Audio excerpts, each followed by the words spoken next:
Saya rasa memberikan penghormatan kepada saya, dan saya tidak tahu mengapa saya harus dihormati, dan penghormatan itu harus saya hargai untuk hadir. Saya mulai dari umur 23 tahun adalah peneliti. Saya masuk universitas pada umur 23 tahun, dan saya langsung mulai melakukan penelitian di seluruh Sumatera Utara yang berkaitan dengan budaya, sejarah, dan penghidupan kelompok-kelompok masyarakat. Dan itu saya lakukan sampai hari ini.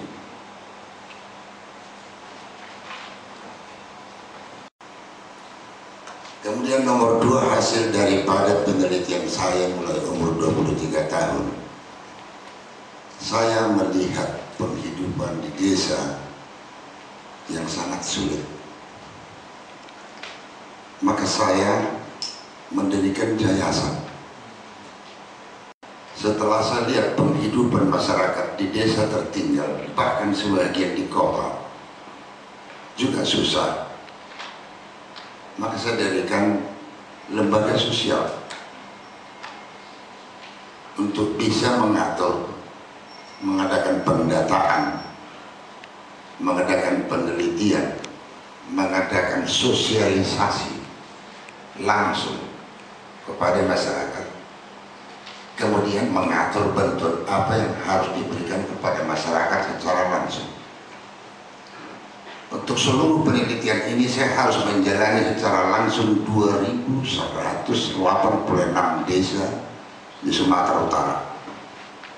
Lain lagi di Sumatera, lain lagi di Nusantara, lain lagi di Asia, lain lagi di Timur Tengah, lain lagi di Afrika.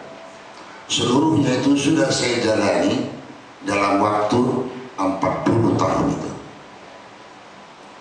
hanya untuk melihat penghidupan mereka dan budaya mereka. Nah, di dalam penghidupan di desa-desa tertinggal, saya melihat situasi yang sulit sekali, sehingga mencapai mereka dan meminta bagaimana keadaan mereka, saya terpaksa membuat surat kabar. Tujuannya 2.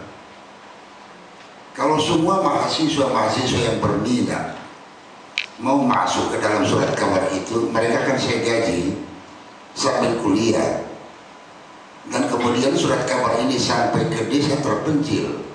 Mereka tahu bahwa ada lembaga yang bisa menolong mereka, sehingga setiap keluarga, setiap orang bisa mengirim surat kepada lembaga sosial itu, pertolongan apa yang dibutuhkannya dari lembaga itu.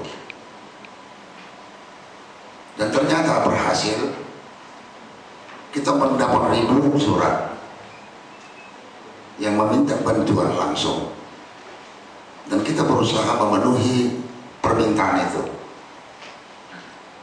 Dan untuk memenuhi permintaan itu, dengan semua kegiatannya, kita sediakan 2 kijang dengan 3 truk box. Kita beli sendiri untuk mengangkut semua bantuan sampai ke desa terpencil. Kalau tidak bisa sampai ke desa terpencil, kita meminta kepada Koramil atau Kodim atau Babinsa atau Polsekta membantu anggota kita menyampaikan bantuan itu sampai ke desa. Dan ternyata militer dimanapun di Sumatera Utara tidak pernah menolak untuk turut melakukannya. Demikian juga polisi. Kemudian di dalam melihat masalah di pedesaan, Pendidikan dan kesehatan memang tidak terjangkau karena tidak ada di puskesmas di sana, tidak ada sarana angkutan, jalan pun tidak ada. Maka terpaksa kita buat perjalanan sekali sebulan. Saya sendiri ke desa-desa terpencil, sehingga berjalan sampai 14 dan 20 km. Karena tidak ada jalan, harus berjalan di antara hutan. 20 km pada umur 75 tahun, bahkan pada umur 78 tahun. Saya sudah berjalan 20 km jalan kaki untuk mencapai desa-desa itu. Karena mereka tidak mungkin bisa ditolong hanya dengan mengirimkan, kita harus langsung. Nah, karena saya dokter, terpaksa saya membawa peralatan untuk yang tadinya tidak termasuk di dalam program saya. Nomor 2 yang saya jumpai, para lansia di desa-desa karena urbanisasi anak muda masuk kota. Orang-orang tua itu tidak punya anak lagi di desa, anaknya sudah pada di kota. Dan orang-orang tua yang sakit di desa tak ada yang ngurus. Melihat itu saya menangis. Loh, saya bisa saja seperti ini, saya pikir bisa. Semua orang bisa seperti ini.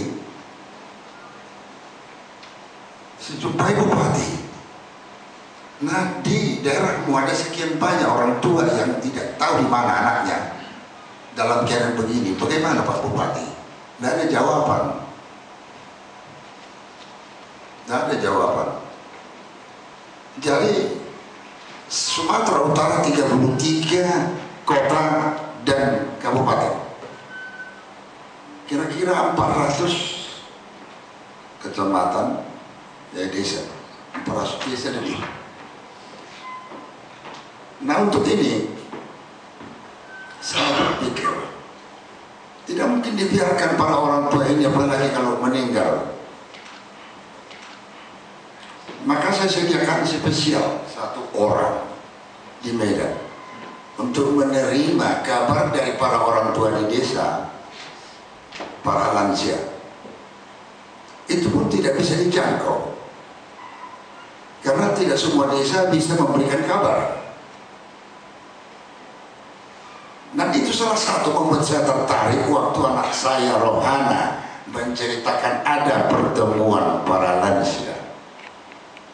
Pertemuan ini saya lebih cenderung Pak Tony mengatakan ini pertemuan lansia sedunia, bukan peringatan hari lansia. Karena tidak ada tanggal yang membuat batasan hari lansia itu seperti hari kemerdekaan 17 Agustus. Tidak ada.